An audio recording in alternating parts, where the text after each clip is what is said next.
Gubernur Sulawesi Selatan terkena OTT.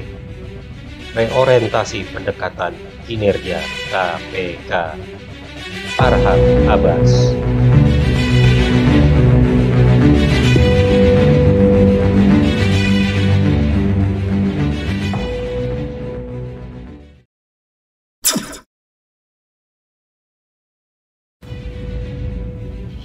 Tentu publik terkejut saat mendengar dan atau membaca Gubernur Sulawesi Selatan Profesor Dr. Nurdin Abdullah tertangkap tangan atau OTT oleh KPK. Bagaimana tidak, satu-satunya gubernur di Indonesia yang bergelar profesor ini tercatat bersih, steril dari gemerlap korupsi. Tapi KPK menangkapnya. Adakah perubahan mental dalam diri Nurdin setelah menempati posisi hukum itu? Atau ada faktor yang lebih mendasari KPK sehingga harus melakukan OTT terhadap mantan Bupati Banten 2008 sampai dengan 2018 ini? Jika dikaitkan dengan perjalanan Nurdin Abdullah sebelumnya selaku Bupati Banten, banyak pihak meragukan perubahan sikap mentalnya. Artinya, Nurdin istiqomah, tak silau dengan gumpalan fasilitas negara. Padahal, kesempatan untuk mengeksploitasinya sangat terbuka. Karenanya, putra asal Parepare, lahiran 7 Februari 1963 ini sempat meraih gelar anti korupsi sebagai tokoh perubahan selaku kepala daerah. Dan memang selama menjabat sebagai Bupati Banten banyak terobosan yang dilakukan dan memberikan manfaat kepada rakyat. Reputasi ini pula yang melalui Pilkada 2018-2023 diusung oleh PDIP, PKS, PAN, dan PSI. Nurdin mendapat dukungan besar sehingga berhasil terpilih sebagai Gubernur Sulawesi Selatan menggantikan Syahrul Yassin Limpo. Sekali lagi, OTT KPK terhadap Nurdin menjadi pertanyaan tersendiri. Mungkinkah Nurdin berubah? Sebagai manusia biasa, memang tidak tertutup kemungkinan itu. Tapi sepak terjangnya selama ini membuat banyak elemen masyarakat tak bisa mempercayai penyalahgunaan Nurdin terhadap fasilitas negara. Karena itu, jika memang KPK menemukan indikasi penyalahgunaannya, maka semua pertanyaan yang layak kita lontarkan. Apakah KPK sudah mengingatkan? Jika model ini dilakukan, maka misi pencegahan jauh lebih bermakna dibanding tindakan. Meski tetap diperlukan tindakan hukum itu, perlu kita catat, indikator keberhasilan kinerja KPK tidak ditentukan oleh banyak OTT, tapi justru bagaimana membangun sistem pencegahan yang efektif. Reorientasi pendekatan ini atau pencegahan yang dimaksud sejalan dengan fakta bahwa sebaik apapun kepala daerah atau pejabat publik, jika dicari-cari kesalahan, pada akhirnya akan ditemukan, meski kesalahannya yang bersifat sistemik. Sebuah pertanyaan mendasar, apakah KPK didirikan sebagai anjing penjaga yang terus mengintai kejahatan korupsi? Memang ada kondisi historis didirikannya KPK, yakni mandulnya proses penegakan hukum anti korupsi semasa sebelum Orde Reformasi. Karena itu, didirikan lembaga ad hoc yang khusus menangani korupsi. Tapi domain besar korupsi bukan hanya yang telah existing. Potensi korupsi yang belum terjadi juga perlu dicegah. Jadi, masa-masa awal kinerja KPK memang cukup tepat jika berkonsentrasi kepada penindakan para pihak yang telah menyalahgunakan keuangan negara, termasuk para pihak yang bersekongkol. Tapi perkembangan periode selanjutnya idealnya lebih berorientasi ke pencegahan. Jika mengabaikan aspek pencegahan, maka misi besar KPK akan pernah tercapai. sebab potensi baru korupsi jauh lebih banyak dan besar dibanding pemberantasan. Inilah urgensinya penguatan divisi pencegahan sebagai upaya sistematis dan terencana untuk menekan laju korupsi. Sekali lagi, jika mencermati reputasi dan karakter Nurdin Abdullah, sungguh ideal jika KPK mengedepankan kinerja pencegahan. Apa yang dilakukan KPK terhadap Nurdin cukup menggambarkan bahwa lembaga anti rasuah ini tampak membiarkan kekeliruan Nurdin yang tampak dalam gurita pihak lain. Dan menurut informasi permulaan, Nurdin terlibat dalam proyek pengadaan infrastruktur di wilayahnya Sulawesi Selatan tahun anggaran 2020-2021. Sebuah renungan ulang, benarkah Nurdin terkena gratifikasi? Masih perlu pembuktian. Meski Nurdin membantahnya, tapi KPK tetap dalam pendirian tentang keterlibatan Nurdin dalam proyek infrastruktur itu. Sekali lagi, proses hukumnya masih berjalan, perlu pembuktian dan litigasi. Namun demikian, ada hal yang lebih substantif yang perlu kita analisis lebih jauh, yaitu persoalan politik balas budi.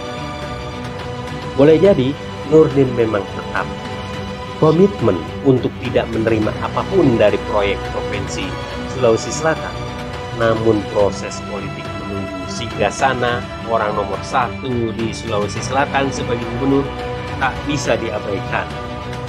Fakta bicara, tak sedikit kepala daerah terjebak pada tuntutan inner circle-nya dari komponen partai politik. Yang dulunya ikut mengusung proses kenaikan ke Singgasana, dalam hal ini pembagian jatah proyek pada parpol pengusung sudah menjadi perilaku umum. Ada yang sangat vulgar, ada pula yang soft, tergantung karakter personal parpol. Urgensi perombakan sistem mencermati gurita tuntutan politik balas budi itu. Maka, jika model pilkada harus mempersyaratkan persentase 20% sebagai syarat sah bisa maju sebagai kepala daerah, bahkan presiden, wakil presiden, maka ketentuan ini akan memaksa dibangunnya koalisi antar partai. Koalisi ini dalam banyak tataran politik faktual tidak mendasarkan pada kesamaan ideologis. Jika mencermati kasus proses politik Nurdin yang didukung PDIP, PKS, PAN, dan PSI saat maju sebagai gubernur Sulawesi Selatan lalu, jelaslah tidak mendasarkan pada kesamaan keterpanggilan ideologis. Dukungan politiknya lebih mengarah pada kalkulasi potensi kemenangan. Sangat wajar. Yang menjadi masalah, dukungan politik itu selalu konvensional, dan Nurdin untuk analisis permulaan lebih mudah menguak bagaimana distribusi gratifikasi kepada sejumlah elemen parpol pendukungnya. Karena itu, sebuah urgensi yang perlu dibangun lebih jauh adalah persyaratan persentase minimal 20%. Itu harus segera dipunyahkan. Berarti perlu merevisi undang-undang. Revisinya juga perlu mengkaji lebih jauh tentang mekanisme pemilihan. Apakah tetap langsung atau perwakilan? Jika sistem perwakilan oleh DPRD, berarti harus dilakukan amandemen kelima Undang-Undang Dasar 1945. Kita bisa membayangkan gagasan atau upaya mengembalikan sistem pilkada tak langsung akan dinilai setback secara demokrasi. Tapi pemikiran ini menjadi urgen untuk dilihat kembali dalam perspektif mengurangi dampak penularannya dalam kaitan derap pembangunan yang steril dari bayang-bayang inersial parpol. Seperti kita ketahui, sistem pilkada langsung jelaslah high cost. Money politik menjadi bagian integral dalam sistem pemilihan langsung. Sebuah renungan seberapa banyak kandidat yang mumpuni secara finansial untuk memasuki kontestasi ini.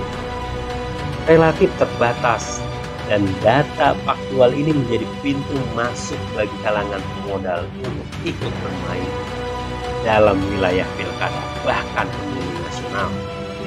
Persoalannya berlanjut, manakala sang kandidat yang diusung menang, maka satu-satunya pengembalian balas budi adalah memberikan konsensi pekerjaan atau proyek. Sebab kita tahu, gaji atau take home pay kepala daerah sebagai gubernur, apalagi bupati dan atau wali kota, jelaslah masih terbatas. Tidak cukup untuk mengembalikan pundi-pundi yang telah dikeluarkan. Karena itu memberikan konsensi balas budi politik itu tak jauh dari dunia proyek. Karena itu sistem pemilu langsung ini memang sudah selayaknya dikoreksi atau direvisi. Meski dalam undang-undang pemilu terdapat sanksi tegas bagi tindakan money politik, ketentuan itu mandul.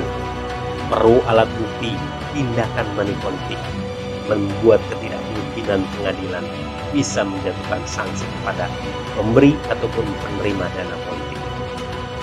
Akibatnya money politik menjadi bagian integral perhelatan pilkada atau pemilu nasional.